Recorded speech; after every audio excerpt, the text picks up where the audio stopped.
औज़ुबिल्लाहिमिनश्शैतानिर्रजीम बिस्मिल्लाहिर्रहमानिर्रहीम।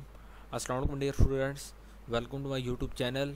जी स्टूडेंट्स, तो इस वीडियो में मैं आज आपके साथ EDU 403 art crafts and calligraphy का असाइनमेंट नंबर 1 का सलूशन शेयर करने जा रहा हूँ।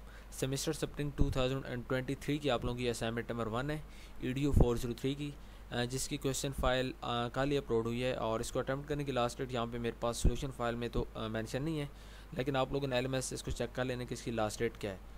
तो चलें जी, स्टार्ट करते हैं अपनी आज की हमारी असाइनमेंट सोल्यूशन को। अच्छा, असाइनमेंट को अटैम्प्ट करने के लिए कुछ यहाँ पे बेसिक गाइडलाइंस आपको दी गई हैं, जिसमें आपको क्लियरली कहा गया कि आप लोगों ने एक तो कॉपी पेस्ट नहीं करना, और सेकेंडली आप लोगों की जो असाइनमेंट होगी वो करप्ट या प्रॉब्लमेटिक भी ना हो, क्योंकि सर जब उसको ओपन करते हैं तो वो असाइनमेंट की फ़ाइल आप लोगों की वहाँ पे ओपन होनी चाहिए। ठीक है, कहीं से कॉपी पेस्ट भी नहीं करा, अदरवाइज़ आपको नंबर नहीं मिलेंगे। उसके अलावा ड्यू डेट के बाद ईमेल के थ्रू भी आपके असाइनमेंट्स को एक्सेप्ट नहीं किया जाएगा। उसके अलावा फ़ॉन्ट स्टाइल आप लोगों ने टाइम्स न्यू रोमन और फ़ॉन्ट साइज़ आप लोगों ने 12 रखना है। ठीक है, तो ये आप लोगों की कुछ बेसिक गाइडलाइन थी। तो अब चलते हैं मेन जो हमारा क्वेश्चन है, क्वेश्चन नंबर 1 की तरफ। क्वेश्चन नंबर 1 में कह रहा है कि डिफाइन आर्ट एज इमिटेशन।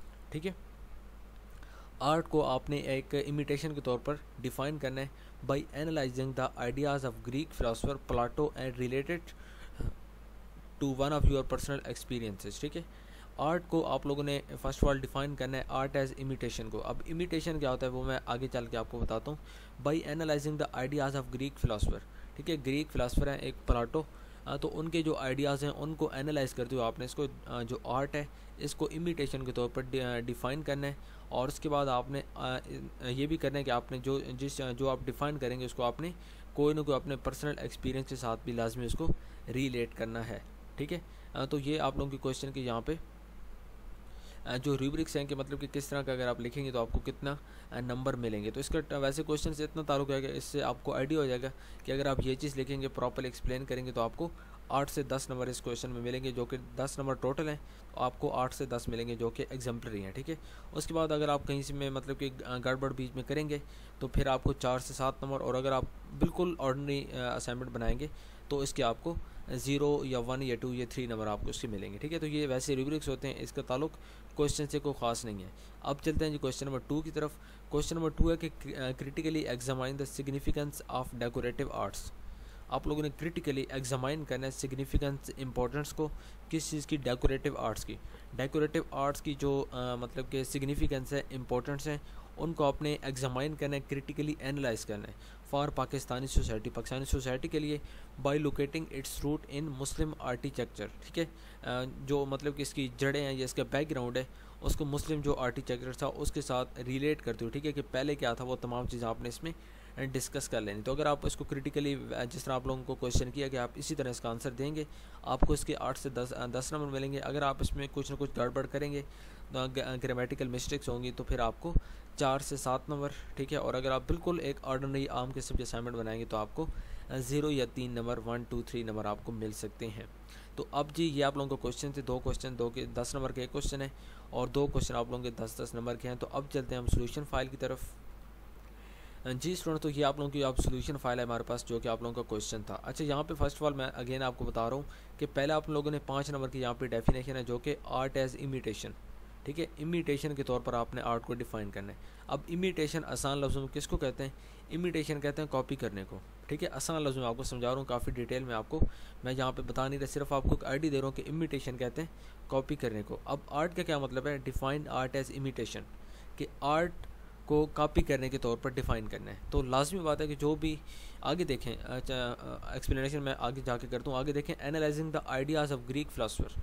ठीक है, ग्रीक फिलासफर जो यूनान के फिलासफर हैं प्लाटो, उनके इसी आइडिया को, ठीक है, क्योंकि उन्होंने हमेशा जो आर्ट है उसको एज आ इमिटेशन डिफ़ाइन किया है। तो उसके बाद उनके इसी आइडिया को आप मतलब कि रिलेट कर, तो आपने डिफ़ाइन करना है, और साथ आपने अपना कोई ना कोई पर्सनल एक्सपीरियंस लाजमी शेयर करना है। ठीक है, इन दोनों चीज़ों को आपने रिलेट कर देना है। अच्छा, यहाँ पे देखें इमिटेशन आपको बता रहा हूँ कि ये इमिटेशन कहते हैं कॉपी करने को। तो जो एंशियंट ग्रीक फिलासफर हैं प्लाटो, ठीक है, यूनान के कदीम जो यूनान के फिलासफर हैं प्लाटो, वो भी हमेशा आर्ट को एक इमिटेशन के तौर पर डिफ़ाइन करते हैं कि ये कॉपी होती है किस चीज़ की, जहाँ पे जो मतलब कि जो आर्टिस्ट होते हैं वो पहले कोई ना कोई फिज़िकल वर्ल्ड में कोई चीज़ देखते हैं और उसके बाद उसको कॉपी करने की ट्राई करते हैं। ठीक है, होता बिल्कुल इस तरह की है। तो यही बात उन्होंने, जो उनकी एक बुक है रिपब्लिक के नाम से, द रिपब्लिक, जो कि आपको यहाँ पे लिखा नज़र आ रहा है, उस बुक के अंदर भी उन्होंने यही बात की है कि मतलब कि जो भी आप यानी कि जो आर्टिस्ट होते हैं वो किसी भी चीज़ को रिप्रेजेंट करते हैं, यानी कि किसी चीज़ की उन्होंने रिप्रेजेंटेशन करनी होती है, तो उसकी जो फिज़िकल वर्ड होता है पहले मतलब उसको देखते हैं और उसके बाद उसको कॉपी करते हैं। तो उसके बाद यहाँ पे देखें, shadows cast on the wall of a cave, ठीक है, is a mere imitation of the shadows cast on the wall of a cave, कि एक गार है और उसकी जो दीवार है, ठीक है, उसके ऊपर कुछ साए पड़ रहे हैं, तो उसको मतलब कि कॉपी वगैरह करना। तो यहाँ पे मेन बात वो यही कर रहा है कि जो आर्ट होता है, ठीक है, आर्ट एज इमिटेशन, तो इसका असल मतलब क्या है कि किसी भी चीज़ को कॉपी करना, जो ऑलरेडी एक चीज़ एग्जिस्ट करती है उस चीज़ को कॉपी करना, चाहे उसकी अगर आपको पसंद आए, ठीक है, जो भी इसमें से आपको अच्छा लगे, आप जब उसको कॉपी करते हैं जो चीज़ ऑलरेडी एग्जिस्ट कर रही है, उसका मतलब होता है आर्ट एज इमिटेशन, ठीक है। ये तो होगी इसकी डेफिनेशन। अब आगे आप लोगों ने इसको पर्सनल एक्सपीरियंस के साथ रिलेट कर देना है। तो उसके बाद यहाँ पे आपने यही लिखना है कि अब यहाँ पे देखें, जिस तरह मैंने यहाँ पे लिखा है कि अगर पर्सनल एक्सपीरियंस के साथ हम इसको रिलेट करती हैं तो अपने आप को आपने एक आर्टिस्ट के तौर पर कंसिडर करना है, ठीक है, कि जब भी आपको कोई जो पेंटिंग होती है अच्छी लगती है तो उसके बाद उसकी जो खूबसूरती होती है, ठीक है, आप उसमें खो जाते हैं, और उसके बाद फिर आप उसी तरह की जो पेंटिंग होती है आपको लगता है कि नहीं यार, मैं एक आर्टिस्ट हूँ तो मुझे ये पेंटिंग काफ़ी अच्छी लगी है, तो अब मुझे इसी के साथ की बनानी है। तो उसके बाद फिर आप उसको बनाने की ट्राई करते हैं, जिस पे आपका काफ़ी टाइम लग जाता है, लेकिन आप उसको बनाने की ट्राई करते हैं। फिर आप उसके अंदर उसकी जो फिजिकल अपीयरेंस होती है उसको आप क्लियर करने के लिए, ठीक है, उसको मज़ीद रियलिस्टिक बनाने के लिए उसके अंदर आप कलर्स को यूज़ करते हैं, शेप्स को, कंपोजिशन वगैरह तमाम चीज़ें आप उसमें यूज़ करते हैं। तो इसी तरह आपने यहाँ पे इसको फर्दर मतलब कि जो पलाटो की डेफिनेशन क्या थी कि आर्ट एज इमिटेशन, ऊपर जो मैंने आपको थोड़ी बहुत एक्सप्लेन की है, इसी चीज़ को आपने आगे लेकर चलना है। और अपना एक्सपीरियंस आपने यहाँ पे सिर्फ एक एक्सपीरियंस आप थोड़ा सा लिख सकते हैं, यहाँ पे तो मैंने थोड़ा सा डिटेल में लिखा है, लेकिन आप इसको मज़ीद शॉर्टली एक्सप्लेन यहाँ पे कर सकते हैं, ठीक है। कंक्लूजन के अंदर भी आप इसको जो मतलब कि ओवरऑल आपको लगता है कि जो प्लाटो ने डिफ़ाइन किया है, क्या वो बात ठीक है, क्योंकि जब आप उसको पर्सनल एक्सपीरियंस से रिलेट करेंगे तो आपको इस चीज़ का आइडिया हो जाएगा। ख़ुद को जब आप एक एज आ आर्टिस्ट के तौर पर कंसिडर करेंगे और उसके बाद जब आप जो प्लाटो की डेफिनेशन है आर्ट एज इमिटेशन की उसके साथ रिलेट करेंगे तो आपको ख़ुद इस चीज़ का आइडिया होगा कि कहाँ तक जो प्लाटो की बात है वो ठीक है, या प्लाटो का जो आइडिया है वो किस हद तक एग्जिस्ट करता है इन रियलिटी। उसके बाद ये क्वेश्चन नंबर 2 है, इसमें आप लोगों ने क्रिटिकली एग्जामाइन करना है significance of decorative arts. Decorative arts को सिग्निफिकेंस जो उसकी इंपॉर्टेंस है, सिग्निफिकेंस कहते हैं इंपॉर्टेंस को, ठीक है, जो उसकी इंपॉर्टेंस है तो उनको आपने क्रिटिकली एग्जामाइन करना है for Pakistan society, Pakistani society के लिए, ठीक है। और उसके बाद उसकी जो जड़ें हैं जो कि मुस्लिम आर्किटेक्चर के मतलब कि मुस्लिम आर्किटेक्चर के साथ जिनका ताल्लुक़ है, तो उनको भी आपने यहाँ पे मेंशन ज़रूर करना है। तो इस क्वेश्चन को मैं यहाँ पे एक्सप्लेन नहीं कर रहा। अच्छा, यहाँ पे मतलब कि बिल्कुल बेसिक सी बात है कि डेकोरेटिव आर्ट्स क्या होते हैं। डेकोरेटिव आर्ट्स के अंदर टाइल वर्क आ जाता है, ठीक है, कैलीग्राफी आ जाती है, वुड वर्क आ जाता है, और उसके बाद डिफरेंट किस्म के जो सीन्स होते हैं मस्जिदों में वो आते हैं, डिफरेंट जो हिस्टोरिकल साइट्स होती हैं पाकिस्तान के, डिफरेंट मतलब कि जो भी पाकिस्तान की विजिटिंग प्लेसेस हैं, पाकिस्तान की तारीखी अमारात हैं, ठीक है, पाकिस्तान की तारीखी मसाजिद हैं और जो भी है, ठीक है, तो ये तमाम चीज़ें आ जाती हैं डेकोरेटिव आर्ट के अंदर, ठीक है, कि जिसके अंदर आपको डेकोरेशन नज़र आती है, ठीक है, तो ये तमाम चीज़ें डेकोरेटिव आर्ट्स के अंदर आ जाती हैं। उसके बाद जो भी डेकोरेटिव आर्ट होता है किसी भी कंट्री का, तो इससे जो पाकिस्तान उस मुल्क का जो कल्चर होता है, पाकिस्तान के जो डेकोरेटिव आर्ट है, मतलब कि अगर आप मीनार पाकिस्तान की कोई भी पेंटिंग देखेंगे, ठीक है, या उसकी आप जो आर्ट है, आर्ट वर्क आप उसका देखेंगे, तो आपको लाजमी बात है कि पता चलेगा यार ये कोई पाकिस्तान की तारीखी चीज़ है। इसी तरह आप कोई और पाकिस्तान की विजिटिंग प्लेस का कुछ भी आप किसी मस्जिद का देखेंगे, लाइक फैसल मॉस्क या बादशाही मस्जिद की आप कोई पेंटिंग देखेंगे, ठीक है, या आप कोई उसका मतलब कि डेकोरेटिव आर्ट देखेंगे, तो आप उसको देखने के बाद आपको यही लगेगा यार ये पाकिस्तान में कोई चीज़ एग्जिस्ट करती है। अगर उसके साथ आपको लिखा हुआ है कि पाकिस्तान, तो फिर आप ये पाकिस्तान के कल्चर को और पाकिस्तानी कल्चर की जो आइडेंटिटी है, ठीक है, उसको ये आइडेंटिफाई कर रही है। तो ये जो डेकोरेटिव आर्ट्स होते हैं ये काफ़ी ज़्यादा किसी भी कंट्री के लिए ये बहुत ज़्यादा वैल्यूएबल होते हैं, क्योंकि इससे उस कंट्री का जो कल्चर होता है वो आइडेंटिफाई लोग कर रहे होते हैं, ठीक है। तो अब पाकिस्तान में देखें, यहाँ पे पहली हेडिंग क्या है, प्रिजर्वेशन ऑफ हेरिटेज, ठीक है।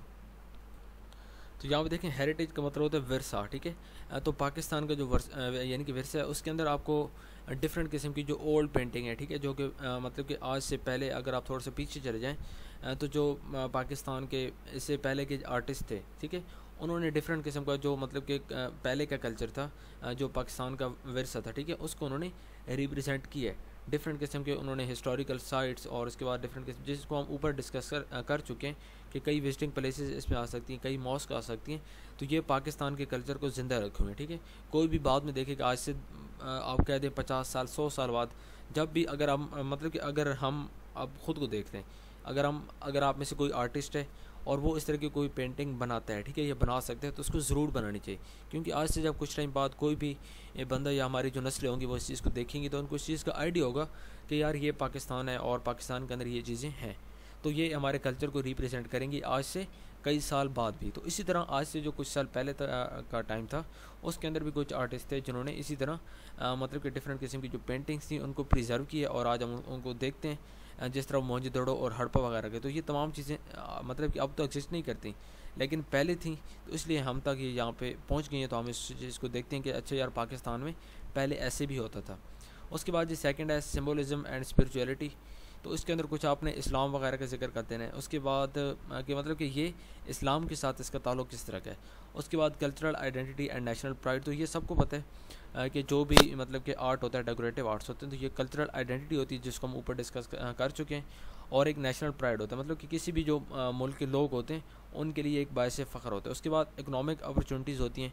तो इकनॉमिक अपॉर्चुनिटीज़ का क्या मतलब कि जब डेकोरेटिव आर्ट्स मतलब कि इनकी एक अपनी वैल्यू होती है, जिसमें आपका वुड वर्क आ जाता है, मेटल वर्क आ जाता है, ठीक है, टेक्सटाइल वगैरह आ जाते हैं। तो ये जो इनकी एम्प्लॉयमेंट की अपॉर्चुनिटीज़ होती हैं उनको भी क्रिएट करती हैं। उसके बाद interplay of tradition and innovation, तो ये जो भी मतलब कि होता है यानी कि डेकोरेटिव आर्ट्स होते हैं, तो ये उसका जो कंट्री का कल्चर होता है उसके अंदर इनोवेशन वगैरह लेके आते हैं। जब एक नई नई चीज़ों को देख के, चीज़ें तो पुरानी होंगी लेकिन जब उनको देख के नए नए टूल्स को यूटिलाइज़ किया जाएगा कि इस चीज़ को कैसे मज़ीद रियलिस्टिक बनाया जाए, तो उसमें मतलब कि जो ट्रेडिशन एंड इनोवेशन का रोल प्ले यहाँ पे आ जाता है। उसके बाद ये कंक्लूजन के अंदर आपने यही चीज़ लिख देनी है जो कि हमने ऊपर सारी अभी शॉर्टली डिस्कस की है। आप मज़ीद इसको काफ़ी डिटेल में समझ सकते हैं, ठीक है। अगर आपको स्टिल कोई क्वेश्चन होता है माइंड में तो आपने कमेंट्स बॉक्स में लाजमी बताना है। और अगर आप चैनल पे न्यू हैं तो काइंडली चैनल को सब्सक्राइब कर लें, बेल आइकन बटन को लाजमी प्रेस कर लें ताकि आगे जितनी भी मैं इस तरह की वीडियोज़ अपलोड करूँ आप उसका फ़ायदा हो सके, ठीक है। व्यूअर्स, मिलता है नेक्स्ट वीडियो में। टिल देन अल्लाह हाफ़िज़, थैंक यू सो मच।